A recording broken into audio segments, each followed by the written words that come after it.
윤석열 대통령 측의 구속 취소 청구가 받아들여졌습니다. 법원이 윤 대통령에게 죄가 없다고 판단한 게 아닙니다.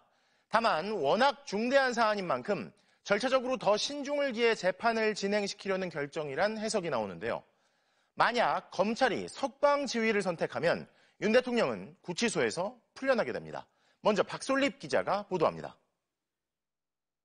12.3 비상계엄 사태의 총지휘자로 내란 우두머리 혐의로 구속 기소된 윤석열 대통령의 구속 취소 청구를 법원이 인용했습니다.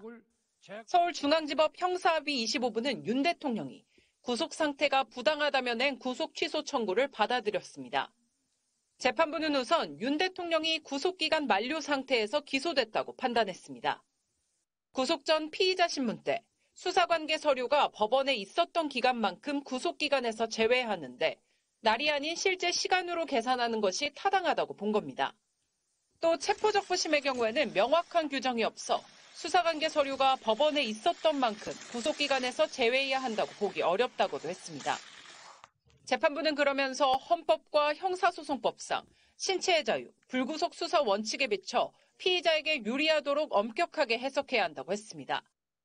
재판부는 또 구속기간이 끝나기 전 윤 대통령이 재판에 넘겨진 것이라도 구속 취소 사유가 인정된다고 봤습니다. 앞서 윤 대통령 측은 내란죄는 공수처 수사 범위에 포함돼 있지 않고 공수처와 검찰이 아무런 법률상 근거 없이 구속기간을 멋대로 나눴었다고 주장해왔습니다.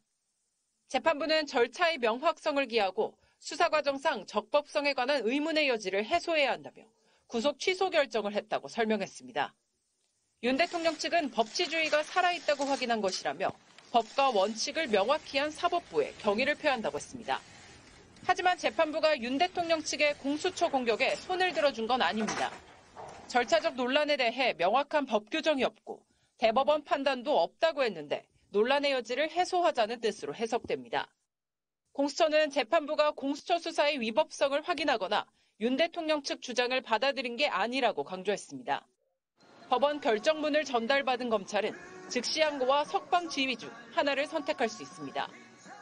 석방 지휘를 하면 윤 대통령은 수감 중인 서울구치소에서 즉시 풀려납니다. 형사소송법상 검찰은 즉시 항고를 할 수 있는 7일 동안 피고인을 구금할 수 있도록 규정하고 있습니다. 검찰은 즉시 항고에 무게를 두고 고심하고 있는 것으로 알려졌습니다. MBC 뉴스 박솔립입니다.